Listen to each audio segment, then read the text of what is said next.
સરપંચનો ન્યાય. શિવપુર નામનું ગામ હતું. ગામમાં નાના મોટા ઝઘડાનું નિરાકરણ પંચાયત દ્વારા જ કરવામાં આવતું હતું. તેથી એ સમયે અદાલત સુધી જવાની જરૂર ગામના લોકોને પડતી નહીં. અને વળી પંચાયત તટસ્થ રીતે ન્યાય કરતી હતી અને લોકો તેમના ન્યાયથી ખુશ હતા. એક વખત પંચાયતમાં એક યુવાન અને વૃદ્ધ ન્યાય માંગવા માટે આવ્યા. યુવાન ભણેલો ગણેલો લાગતો હતો. પંચાયતે તેમની સમસ્યા જણાવવા કહ્યું. એની શરૂઆત વૃદ્ધે કરી. વડીલ વૃદ્ધે કહ્યું, મારો મિત્ર મૃત્યુ પામ્યો છે. એના પુત્રને મેં ભણાવી ગણાવીને મોટો કર્યો. મારા દીકરાની જેમ તેને સાચવ્યો છે. જ્યારે મારો મિત્ર મૃત્યુ પામ્યો ત્યારે મને એણે 10,000 રૂપિયા આપ્યા હતા. રૂપિયા આપતી વખતે તેણે એક લખાણ કર્યું હતું. લખાણમાં લખ્યું છે કે મારો પુત્ર 20 વર્ષનો થાય ત્યારે આ રૂપિયામાંથી હું ઈચ્છું એટલા રૂપિયા મારે તેને આપવાના. પંચાયતે કહ્યું, તમે કેટલા રૂપિયા યુવાનને આપ્યા?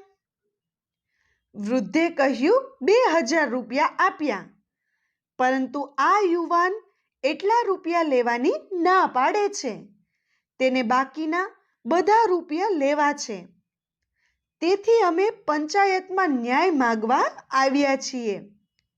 આમ વૃદ્ધે પોતાનું દુઃખ વ્યક્ત કર્યું. પંચાયતે યુવાન પુત્રને પૂછ્યું કે તારે કંઈ કહેવું છે? પુત્રએ વિનયપૂર્વક કહ્યું, મારે તો ન્યાય જોઈએ છે બસ. આટલું બોલીને તે ચૂપ થઈ ગયો. વાત વિચારવા જેવી હતી. લખાણમાં સ્પષ્ટ લખ્યું હતું કે વૃદ્ધ ઈચ્છે એટલા રૂપિયા તેણે યુવાન પુત્રને આપવા. હવે યુવાન એને લેવાની ના પાડે એ કઈ રીતે ચાલે? પંચાયતે અંદરો અંદર ચર્ચા કરી અને પછી વૃદ્ધને કહ્યું, તારી પાસે જે 10,000 રૂપિયા છે એ અહીં મૂકી દે અને જે લખાણ લખવામાં આવ્યું હતું એ અમને આપો.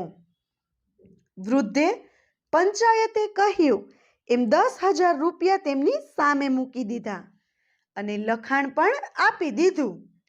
લખાણનો અભ્યાસ કર્યા બાદ પંચાયતે કહ્યું, હવે એમાંથી તમને જેટલા રૂપિયા જોઈતા હોય એટલા લઈ લો. પંચાયતે આપેલી સૂચનાનું વૃદ્ધે પાલન કર્યું. તેણે 10,000 રૂપિયામાંથી 8,000 રૂપિયા લઈ લીધા.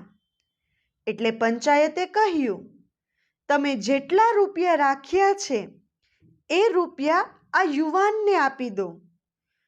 વૃદ્ધે કહ્યું, કેમ? પંચાયતે કહ્યું, લખાણમાં લખ્યું છે કે તું જેટલા રૂપિયા ઈચ્છતો હોય એટલા રૂપિયા તારે યુવાનને આપવાના છે. તમે 8,000 રૂપિયા ઈચ્છો છો એટલે તમારે એ રૂપિયા યુવાનને આપી દેવા.